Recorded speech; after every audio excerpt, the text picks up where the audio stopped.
Good evening. This is Minister Nikeeta Brewton, and I'm here for Apostle Stephanie Greathouse, and I will be reading Class 6, Heart Condition, Part 2. I was compelled to speak a little more about the heart of God's leaders, so we will be looking at how God cherishes His children. He is patient and definitely suffering long toward us. This is a very important characteristic that all of God's leaders should possess. Cherish means to warm, to brood over, and foster. When we cherish it, it includes tender love when we are caring or showing compassion. Septuagint, which is the Greek version of the Jewish scriptures redacted in the 3rd and 2nd centuries by Jewish scholars and adopted by Greek-speaking Christians. Septuagint, using an illustration as one that bird is caring for its young by spreading its feathers over them in the nest. We can find examples of this fatherly heart over in Deuteronomy 22:6 and Matthew 23:37.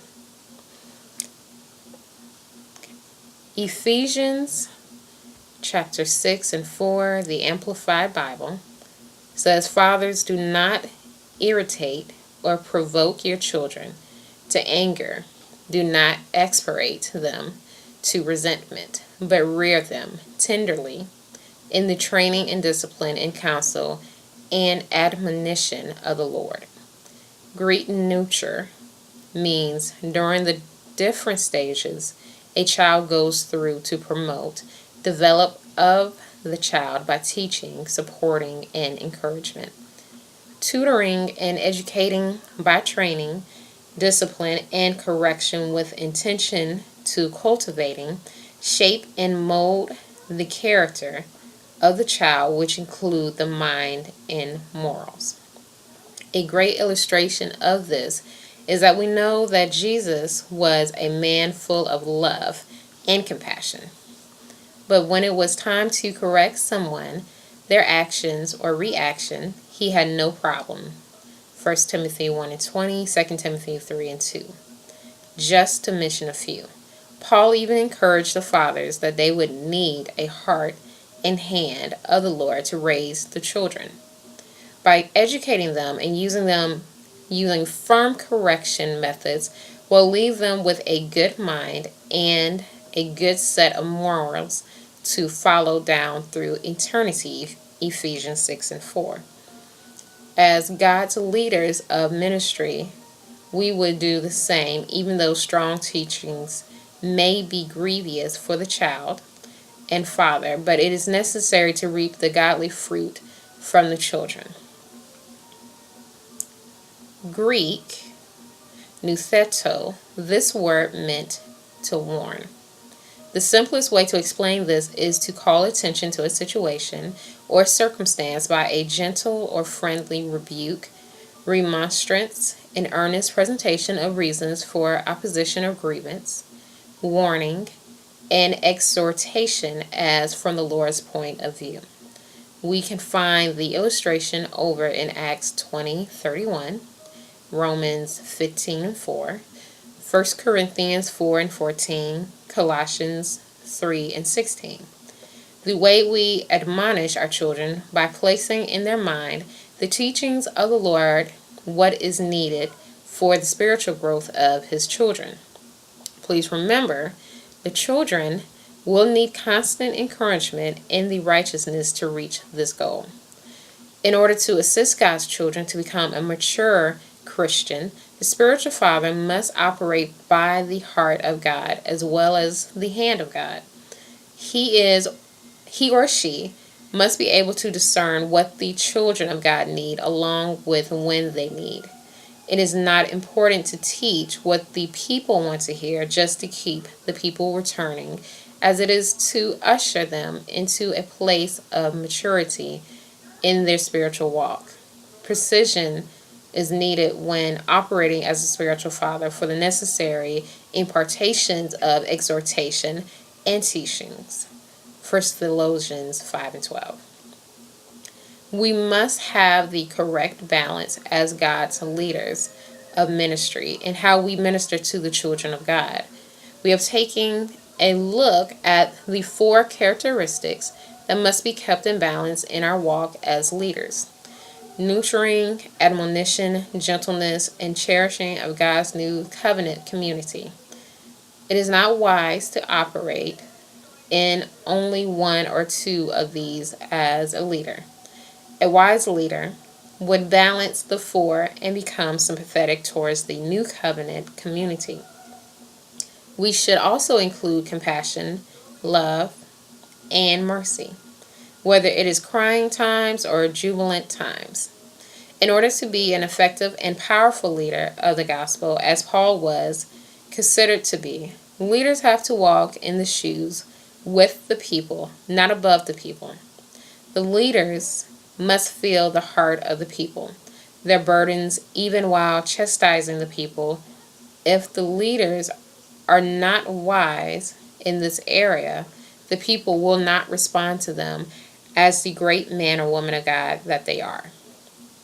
By compassion, the servant leader shares power, puts the needs of others first, and helps people develop and perform as highly as possible. According to Mark 10:42 through 45, Jesus called them together and said, "You know that those who are regarded as rulers of the Gentiles lord it over them, and their high officials exercise authority over them. Not so with you. Instead, whoever wants to become great among you must be your servant, and whoever wants to be first must be servant of all. For even the Son of Man did not come to be served, but to serve, and to give his life as a ransom for many." The servant leader is servant first. It begins with the natural feeling that one wants to serve first. Then conscious choice brings one to aspire to lead. That person is sharply different from one who is leader first, perhaps because of the need to assault an unusual power drive to acquire material possessions.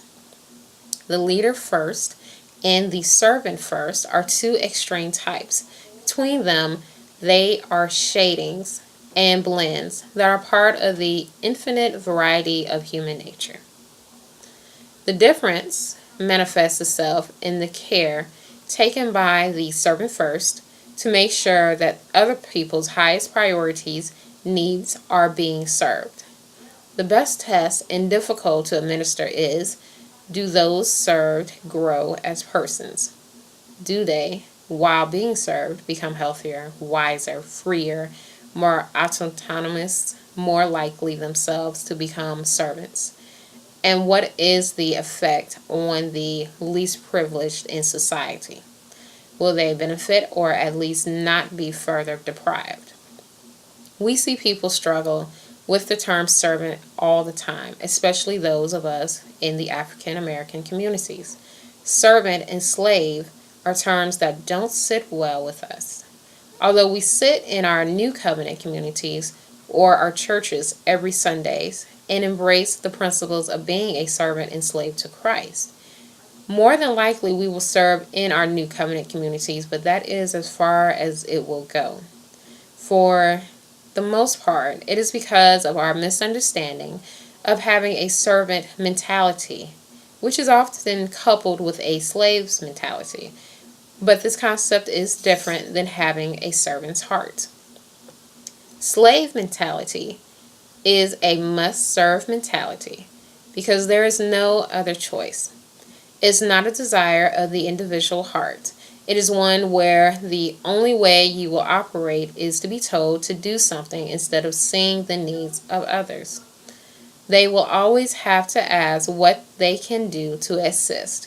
But here is the deception. A person with a servant's heart will often see the need and begin to supply the need without waiting for someone to direct, tell, or point it out to them. The son can do nothing of himself but what he sees the Father do. For whatever he does, the Son also does in like manner. For the Father loves the Son and shows him all things he himself does, according to John 5:19 through 20, NIV. Because of the Holy Spirit, we can be creative in our problem-solving skills for any problem that we can anticipate will manifest. In God's new covenant community, the interrelation between four qualities and principles speak also about the servant's heart. These are haughtiness, humiliation, humility, and honor.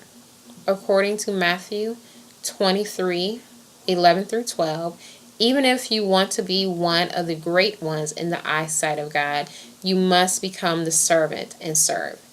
It also states that if you lift or exalt yourself, God himself will lower you in your position. With the same token, if you were to humble yourself, you shall be exalted.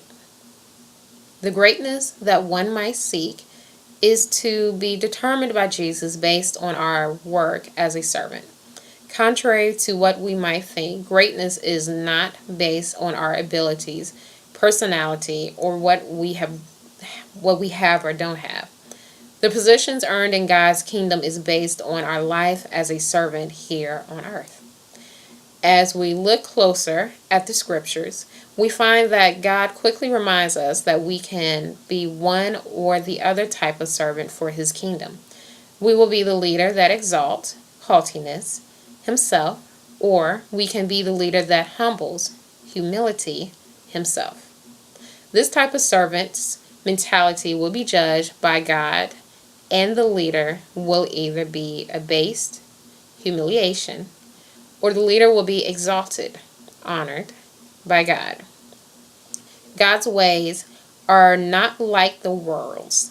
You can't promote yourself in order to get a position in God's kingdom or the new covenant. Let's take a look at the four characteristics more closely. Haughtiness. When we examine the words, exalts himself, we are saying in so many words that leader has their own agenda and will not hesitate to promote themselves. This type of leader is filled with pride. These leaders will also be guilty of self-exaltation. We had learned earlier in the classes that the leaders that were appointed, anointed, and approved by God would allow the opinions, agenda, and direction from God.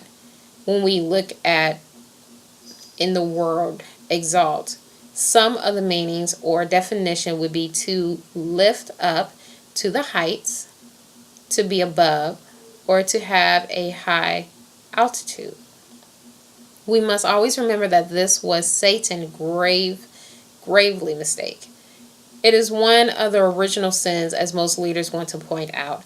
According to Isaiah 14:12 through 15, clearly states that Lucifer was the son of morning, and he was cut down to the ground, which caused weakening of all the earth. It mentions Lucifer and the great fall from heaven. He, Lucifer, even claimed that he would exalt himself above the clouds. Then his foolish confession goes on to say that he would exalt his throne above the stars of God and God himself. He wasn't even content with that. He went on further to say that he would sit upon the mounts of the congregation and that he would be just like God himself. We all know the story of God's response was what? Yet thou shalt be brought down to hell, to the sides of the pits. In his prize, he used I 5 times, which first of all denotes that he is not a team player. Only what he wanted mattered. Nothing for the good of God's kingdom and its present or future inhabits us. Also over in Daniel 4:30, Lucifer speaking through the king of Babylon when he stated, "Is not this great Babylon which I have built for the house of the kingdom by my might of power, and for the honor of my majesty?" Self-exaltation is easily identified. The statements will be filled with the leader's accomplishments and what the individual can do without the help of the Father. Philippians 2:21 states that all seek their own, not the things which are of Jesus Christ. Paul wasn't speaking to the world, he was speaking to his fellow laborers in the household of faith, or the New Covenant community as we are calling it today. During this time, Paul made mention that Timothy was an exception to this rule. I know that none of us have that kind of pride. Haughtiness and pride is persistent and only found in the world. Yeah, right. Don't forget that Paul was making ready for the household of faith.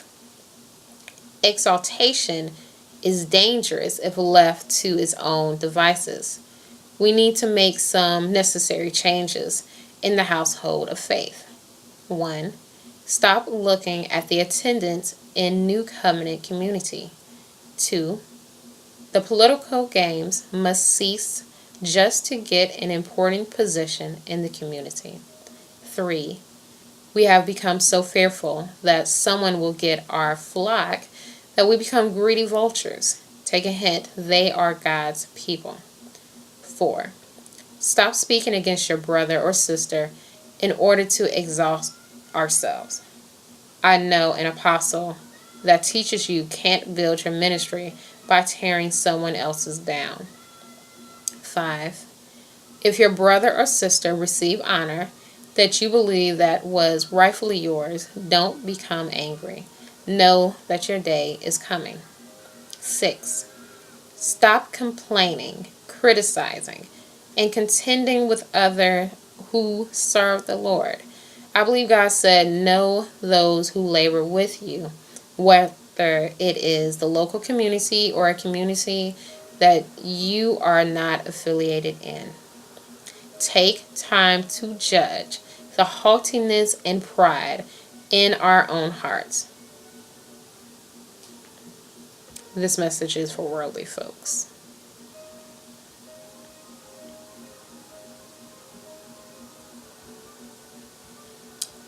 That's all for now.